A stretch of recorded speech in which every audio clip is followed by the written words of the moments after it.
Assalamualaikum warahmatullahi wabarakatuh. Kami dari kelompok C5 yang beranggotakan saya Fauzan Adrianto. Saya Rizal Firman Ramadan. Saya Bintang Nabila Taufila. Di sini kami akan mempresentasikan hasil codingan yang berjudul Sistem Pembukuan Sederhana yang akan dipresentasikan oleh masing-masing dari kami. Oke, di sini saya akan menjelaskan tentang tugas yang kami buat, yaitu sistem pembukuan sederhana, di mana fungsi dasar dari sistem pembukuan sederhana ini berfungsi untuk menyimpan data dari pengeluaran, pemasukan, dan juga ringkasan bulanan. Di sini kami buat dalam kode Python menggunakan database dari Python, di mana kami membuat 7 utama, di mana yang pertama adalah tambah pemasukan, yang kedua adalah tambah pengeluaran, yang ketiga adalah lihat daftar transaksi dan filter, yang keempat adalah transaksi, yang kelima adalah ringkasan bulanan, yang keenam adalah lihat statistik kategori, yang ketujuh adalah menu untuk keluar. Di mana yang pertama ini kami membuat tambah transaksi, di mana tambah transaksi ini yang pertama yang dibutuhkan oleh sistem ini, kita harus memasukkan tanggal dari pemasukan itu. Yang kedua, kita harus memasukkan jumlah pemasukan. Yang ketiga yaitu kita harus memasukkan dari kategorinya. Yang pertama ada gaji, yang kedua bonus, yang ketiga investasi, dan juga yang keempat lain-lain. Lalu yang terakhir ada deskripsi. Pada menu kedua yaitu pengeluaran, di sini kita memasukkan tanggal, jumlah, lalu kategori. Di sini kategorinya ada berupa makanan, dan transportasi, tagihan, belanja, hiburan, dan lain-lain. Yang ketiga yaitu ada daftar transaksi, di mana daftar transaksi ini kita ada yang dinamakan 3 tampilan, di mana kita ingin memilih dari ketiga itu antara kita memilih semuanya berdasarkan bulan ataupun kategori. Lalu di sini yang keempat ada yang namanya daftar hapus transaksi, di mana transaksi ini berfungsi jika kita ingin menghapus dari transaksi yang sekiranya kita salah memasukkan pada sistem pembukuan ini. Yang kelima adalah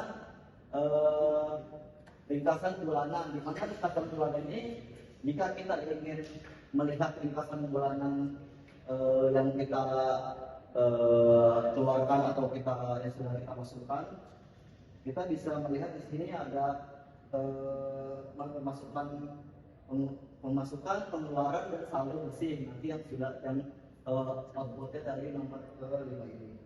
Dan yang keenam ada namanya statistik kategori, di mana statistik kategori ini di sini dia menampilkan persentase pemasukan dan pengeluaran, di mana misalnya pemasukannya adalah 1 yaitu gaji, di mana dia akan memunculkan gaji sebagai 100% dari pemasukan, dan misalnya pengeluarannya terdapat 2 pengeluaran, di mana pengeluaran itu misalkan hiburan dan juga belanja, di situ dia akan menampilkan presentasi bagaimana pengeluaran itu dibagi dari si pemasukan itu. Sekian. Sebelum masuk ke fitur, hal pertama yang kami bangun adalah fondasinya. Bagaimana data disimpan dan bagaimana aplikasi memahami input pengguna. Aplikasi ini menggunakan file bernama data.json untuk menyimpan semua transaksi. 2 fungsi utama menangani yaitu yang pertama adalah memuat data. Untuk membaca file JSON, fungsi ini dilengkapi pengecekan jika file kosong atau rusak. Jadi program tetap berjalan tanpa crash. Yang kedua ada simpan data, yaitu untuk menulis ulang transaksi yang telah diupdate dengan indentasi yang rapi. Data juga mudah dibaca langsung oleh manusia. Program ini memiliki fungsi valid Program ini memiliki fungsi valid, yaitu fungsinya untuk menjaga agar semua yang dimasukkan sesuai format, yaitu formatnya tahun, bulan, dan hari. Lalu ada fungsi pilih kategori.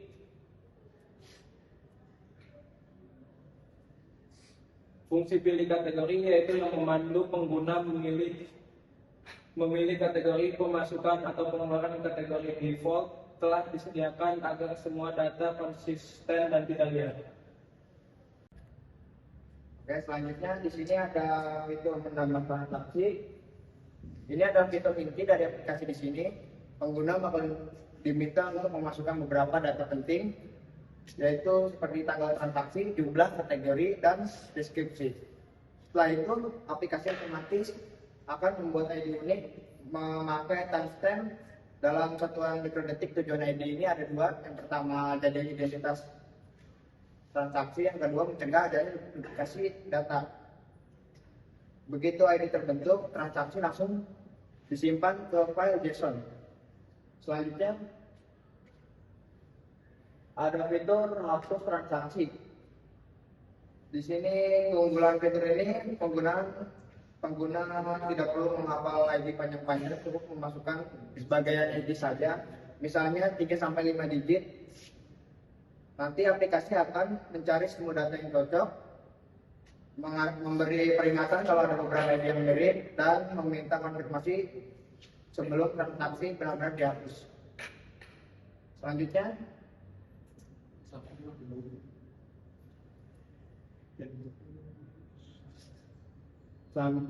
ada tampilkan daftar transaksi.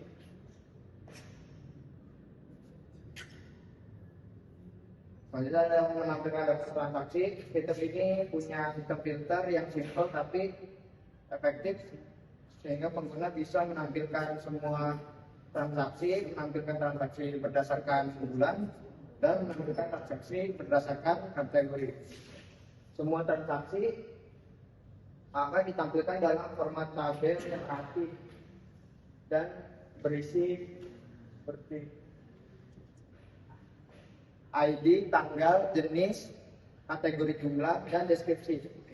Tampilan ini akan membuat data lebih mudah dibaca dan enak untuk membuat analisis.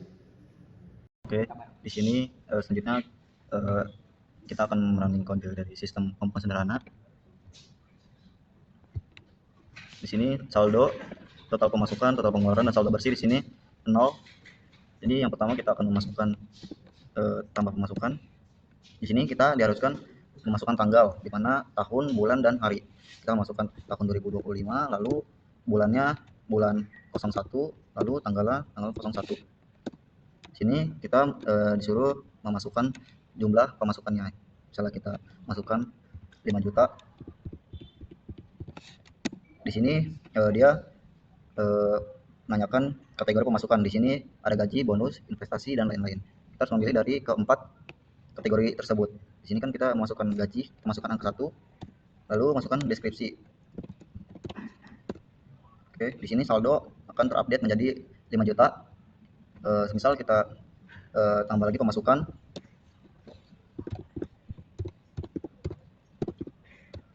Oke, lalu jumlahnya misalnya 250.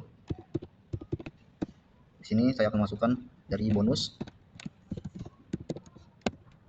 Dia akan terupdate kembali menjadi 5.250. Selanjutnya saya akan menambahkan pengeluaran, di mana pengeluaran sama kita harus memasukkan tanggal pengeluaran tersebut, di mana tahun dulu, bulan, selanjutnya hari. Kita masukkan jumlah pengeluarannya misal 50.000. Di sini dia menanyakan kategori pengeluaran, di mana ada 6: makanan, transportasi, tagihan, hiburan, belanja, dan lain-lain. Kita pilih misalnya makanan, kita masukkan angka 1, lalu deskripsinya misal kita masukkan pecel lele. Di sini dia akan terupdate kembali saldo pemasukan, total pemasukannya itu 5.250, lalu total pengeluaran 50.000, saldo bersih 5.200.000. Misal kita ingin memasukkan kembali pemasukan, namun berbeda bulan, kita bisa saja masukkan tahun, lalu bulannya berbeda, lalu harinya di sini masukkan jumlah, semisal seperti tadi gaji 5 juta, lalu kategori pemasukan sama kita pilih gaji, lalu gaji juga dia akan terupdate juga menjadi 10.200.000. Kita jika ingin lihat daftar transaksi, kita bisa lihat pada poin nomor 3. Di sini terdapat 3, yaitu semua berdasarkan bulan dan berdasarkan kategori. Jika kita pilih semua, dia akan memunculkan semua dari daftar transaksinya, gaji, bonus, makanan, dan gaji. Jika kita melihatnya berdasarkan bulan, kita masukkan tahun terlebih dahulu, lalu bulannya, dia akan menampilkan daftar transaksi berdasarkan bulan. Saya masukkan bulan 01, dia akan menampilkan bulan 01 juga. Lalu kita ingin menghapus transaksi, di mana kita bisa menghapus transaksinya semua. Misalnya mana transaksi yang ingin kita hapus, misalnya kita ingin menghapus makanan, di sini dia mengkonfirmasi apakah ia yang menghapus atau tidak. Iya, nah, dia sudah terhapus sendiri dan saldo menjadi 10.250.000. Selanjutnya lihat ringkasan bulanan. Ringkasan bulanan, kita sudah muncul ringkasan bulanan. Bulan 1 hasilnya total pengeluaran, total pemasukan. Bulan 2 pemasukan, pengeluaran. Lalu 6 kita pilih transaksi per kategori. Misal kita masukkan tahun 2025 bulan 01, ya statistik kategori bulan 2025 tahun 2025 bulan 1, dia menampilkan pemasukan, pengeluaran, dan saldo saat ini. Oke, sekian, kita pencet 7 untuk keluar, dan program selesai. Data tersimpan di data JSON. Kita lihat data JSON. Oke, dia sudah tersimpan gaji, bonus, dan juga gaji kembali. Oke, sekian.